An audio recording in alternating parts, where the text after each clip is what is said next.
जम्मू कश्मीर में चुनाव प्रचार थमने के बाद आज अंतिम दौर का मतदान की प्रक्रिया भी समाप्त हो गई।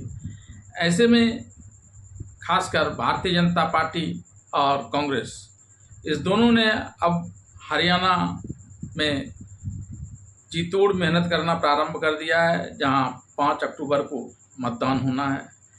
और इसके लिए दोनों ही पार्टियों ने अपना पूरा दमखम लगाना प्रारंभ कर दिया है।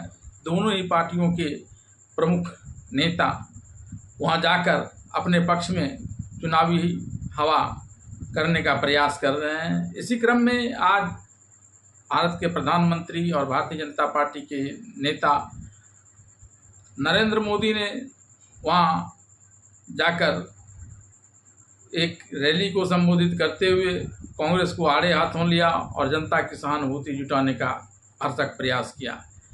प्रधानमंत्री नरेंद्र मोदी ने लोगों से कहा कि आपने यह पहले ही सिद्ध कर दिया है कि आपको बीजेपी को यहाँ से विधानसभा के चुनाव में जिताना है।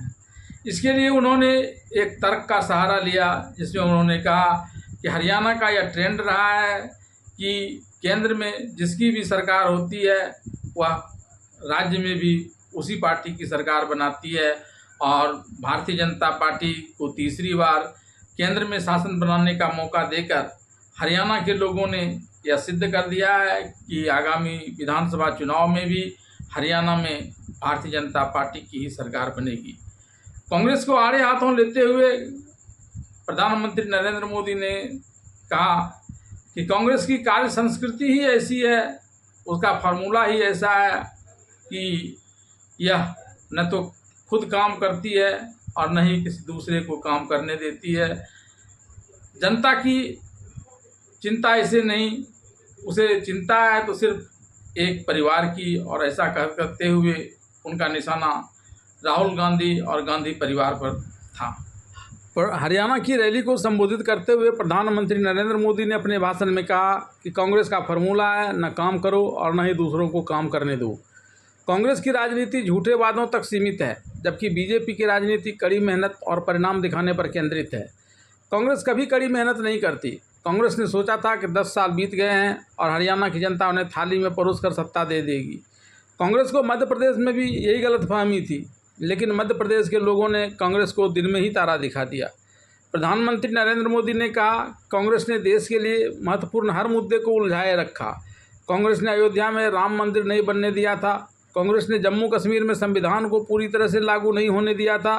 उन्होंने हमारी बहनों को संसद और विधानसभा में आरक्षण से वंचित रखा था। कांग्रेस ने हमारी मुस्लिम बहनों को 3 तलाक की समस्याओं में भी उलझाए रखा था। कांग्रेस ने देश और देश के नागरिकों की समस्या का समाधान कभी नहीं किया, बल्कि अपनी सारी ऊर्जा इसने सिर्फ एक परिवार को स्थापित करने में लगा दी थी। और ऐसा कहते हुए उनका निशाना राहुल गांधी और गांधी परिवार पर था।